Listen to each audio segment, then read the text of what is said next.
This is a question that comes from one of my followers on the Russian channel, and the question is, do you have a general approach to addiction, whether it's YouTube, alcoholism, or drugs?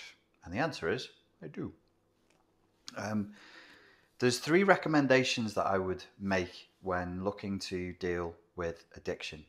The first one is a little bit of a reframe. Change the way you approach the subject, whether you're a counselor or a psychotherapist seeking to help a client with addiction, or whether you think you're struggling with an addiction yourself. So the first thing is to reframe the issue as a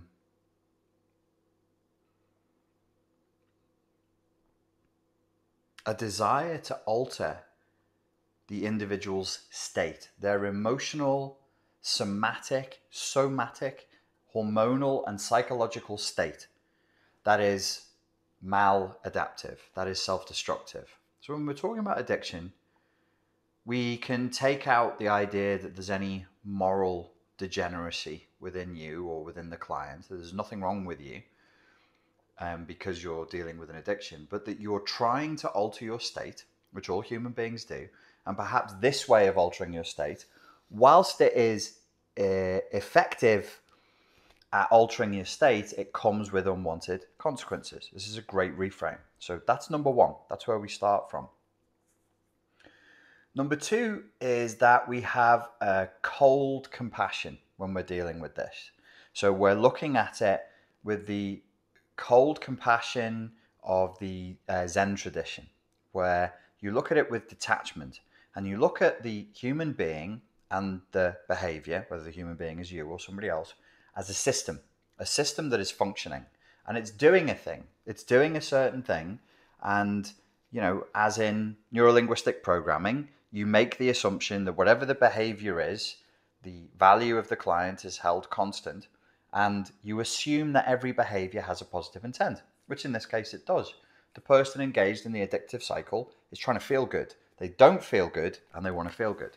So that's the second part of it, is to have cold compassion and view this as a system. The third assumption that I think we should make is that everybody who engages in an addictive cycle of behavior, whether it's exogenous drugs or they're doing something again and again and again that provokes the production of endogenous drugs. So exogenous drugs come from outside of you. You have to eat them or snort them or inject them. Endogenous drugs are the drugs that your body produces. And you can become addicted to either or both.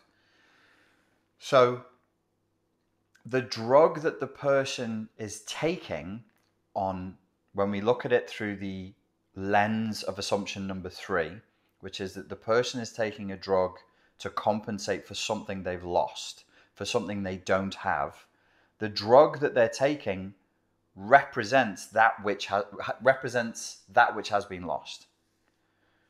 If you lose the ability to self-soothe and you become very, very anxious, you've lost the ability to feel a state called calm, tranquility, relaxation.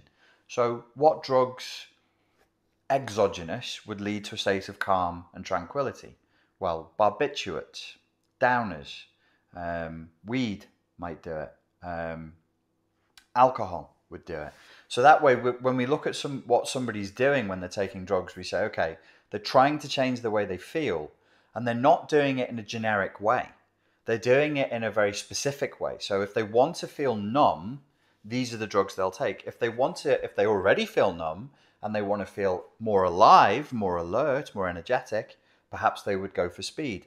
Adderall, Ritalin, cocaine, MDMA, something like that. So this way of looking at drugs and drug addiction actually doesn't make it about the drugs, because the drugs are incidental. And it doesn't really make it about the addiction, because the addiction actually is incidental. What we try to do so that we can have a more subtle, slick, nuanced and effective approach with the minimum amount of resistance from the client or from ourselves, if it's us, is to see the thing as it truly is. And when we look at it this way, we've got the best chance of there being a long-term resolution and that there won't be any backsliding. Because what we're doing is we're saying, okay, you want to feel more relaxed. Is there something else we can do that would get you to feeling more relaxed? You take cocaine, you take MDMA because perhaps you're bored, perhaps you're unchallenged, perhaps you feel isolated, perhaps you feel depressed. Is there something we could do that would make you feel not bored, not unchallenged, not isolated, not depressed? And in that way, if you imagine drug addiction as being a stream that then passes out into a delta, and then you have all the different branches. So this is heroin, this is alcohol, this is barbiturates, this is MD, and it's all down here. We want to go higher up the stream. Where's the stream coming from? Where's the glacier that's melting, that's making the water flow, that then manifests as these different potential patterns of addiction?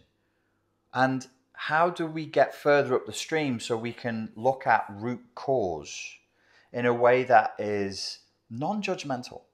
There's no point. We've got to really scrub the cultural and historical baggage of being judgmental about addictions. Because to be addicted is to be human. It's an intrinsic part of the human experience. There is no such thing as a human who has never been addicted to anything. You can get addicted to fasting, jogging, Bible studies,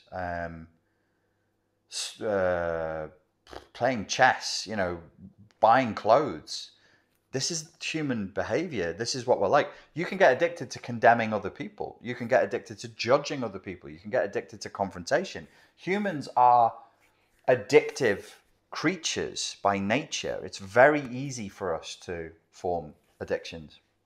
And so we must take away the judgment, condemnation, and this implicit overtone that somebody who has an addiction is the addiction represents some sort of moral defect, or that makes them a moral degenerate. No, that makes them a human being in a low resource, complex, and often contradictory environment who's just trying to get along. There's a British journalist called Johann Hari, Johannhari, and he has a good TED Talk about this, and he's written multiple articles about this, which basically his point is that you can see a correlation between rampant drug use and drug addiction and isolation and loneliness, and that actually a lack of connectivity to each other. This is all based on peer-reviewed published research. A lack of connectivity to one another actually puts us in an emotional, psychological, and hormonal state where we would take anything to not feel that pain. We would do anything to not feel that pain. It's so awful to be isolated and alone. We do anything to avoid it. I think the classic example given is that of a rat in a cage, where the rat has the option to drink water that's laced with cocaine. And the less stimulation and the more isolation the rat has, the more the rat will drink the cocaine-laced water. When they are stimulated, when they have friends, when they are living in accordance with what they're evolved to do, they don't bother with it. They very rarely bother with it. It's not a thing for them. So this means that viewing drug addiction in terms of a performative gesture that's there to compensate for a lack in what we want to feel, it means that we can understand much better what the person is doing, why they're doing it, and then how to resolve it by saying, okay, this is actually an effort to not feel bad. What's wrong with making an effort to not feel bad? Nothing. To the point about endogenous versus exogenous, couple of points, and then I'll wrap this up.